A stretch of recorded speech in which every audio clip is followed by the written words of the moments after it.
We house Suresh Kamakshi தயாரிப்பில் பாலா இயக்கத்தில் அருண் விஜய் நடிக்கும் வணங்கான் உங்கள் அபிமான திரையரங்குகளில்.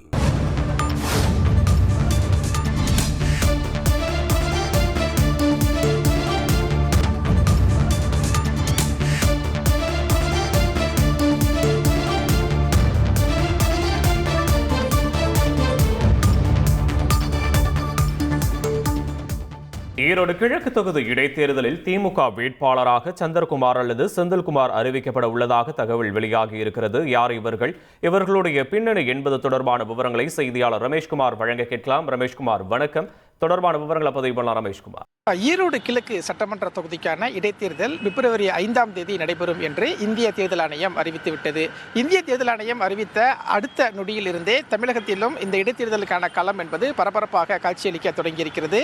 இடைத்தேர்தலுக்கான வேட்புமனு தாக்கல் நேற்று தொடங்கிய சூழல்ல ஆளும் கட்சியான திமுக இந்த முறை ஈரோடு கிழக்கு தொகுதியில் நேரடியாக போட்டியிடுமா அல்லது காங்கிரஸ் கட்சிக்கே மீண்டும் ஈரோடு கிழக்கு தொகுதியை ஒதுக்குமா என்ற கேள்வி அரசியல் வட்டாரத்தில் எழுந்தது.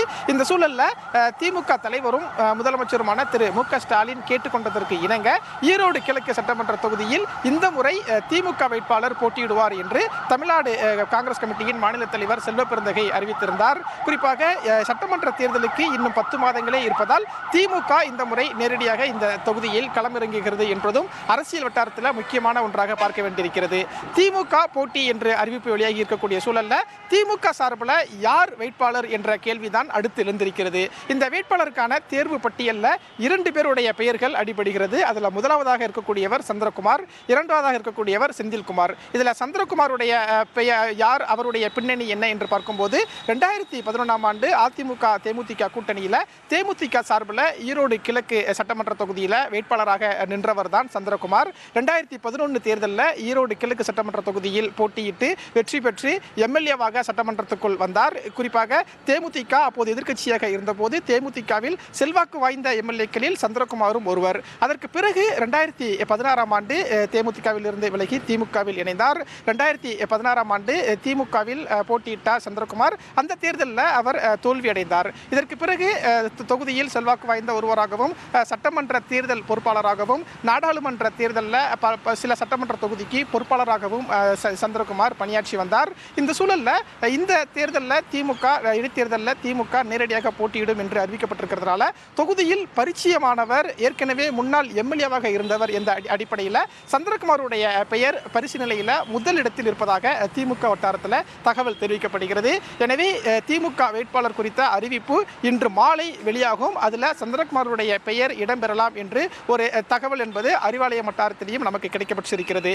இரண்டாவதாக பார்க்கும்போது செந்தில்குமார், இவர் திமுகவில் ஏற்கனவே மாவட்ட பொருளாளர் உள்ளிட்ட பல்வேறு பொறுப்புகளை வகித்திருக்கிறார். தற்போது செந்தில்குமாரை பொறுத்த வரைக்கும் திமுக மாவட்ட துணை செயலராக இருக்கிறார். நிர்வாகிகள் மத்தியிலையும் சரி, திமுகவில் மக்கள் மத்தியிலையும் ஒரு செல்வாக்கு மிக்க ஒருவராக செந்தில்குமார் இருக்கிறார். எனவே செந்தில்குமாருடைய பெயரும் இந்த வேட்பாளர் தேர்வுக்கான பட்டியலில் 2வது இடத்தில் இருப்பதாக சொல்லப்படுகிறது.